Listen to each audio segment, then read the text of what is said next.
CBI warning. Tour మధ్యలోనే Jagan తిరుగుటప. Europe tour మధ్యలోనే ముగించుకున్న Jagan phone number తప్పుగా ఇవ్వడం వల్లేనా? బెయిల్ కండిషన్స్ను అతిక్రమించినట్టేనా?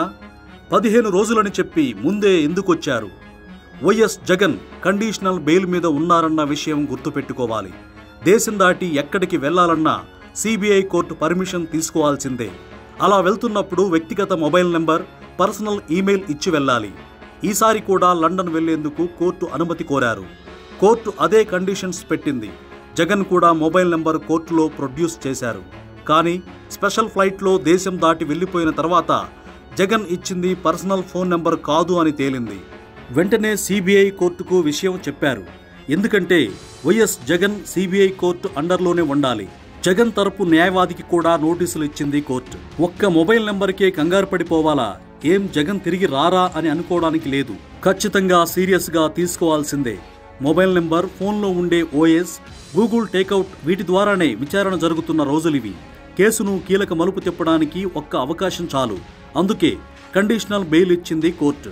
ఇప్పుడు దాన్ని ఉల్లంఘించారు వైఎస్ జగన్. ఖచ్చితంగా ఇది సీరియస్ ఇష్యూనే. గతంలోనూ దావోస్ వెళ్తున్నానని చెప్పి నేరుగా అక్కడికి వెళ్లకుండా మధ్యలో లండన్లో దిగారు. అప్పట్లో అదో పెద్ద రచ్చ అయింది. కాకపోతే అప్పుడు ఆయన ముఖ్యమంత్రి స్థానంలో ఉన్నారు కాబట్టి ఎక్కడెలా మేనేజ్ చేయాలో అలా చేశారు కాబట్టి చెల్లుబాటు అయ్యింది. ఇప్పుడు అలా కాదు, మేనేజ్ చేయడం కష్టం. జగన్ కేవలం పులివెందుల ఎమ్మెల్యే మాత్రమే. అయినా సరే తాను మేనేజ్ చేయగలను అనుకున్నారో ఏమో, పర్సనల్ ఫోన్ నెంబర్ ఇవ్వకుండా మరొకటిచ్చారు. బహుశా కోర్టు సీరియస్ అయి ఉంటుంది. అందుకే 23వ తేదీనే రావాల్సిన జగన్ 19వ తేదీనే హడావిడిగా ఏపీలో అడుగుపెట్టారు. 15 రోజుల పాటు విదేశీ పర్యటనకు పర్మిషన్ తీసుకొని 5 రోజుల ముందే వాలిపోయారంటే ఖచ్చితంగా ఏదో ఉంది. వ్యక్తిగత మొబైల్ నెంబర్ ఇవ్వకుండా విదేశాలకు వెళ్లడం ఖచ్చితంగా బెయిల్ కండిషన్స్ను అతిక్రమించటమేనంటోంది బీసీవై పార్టీ.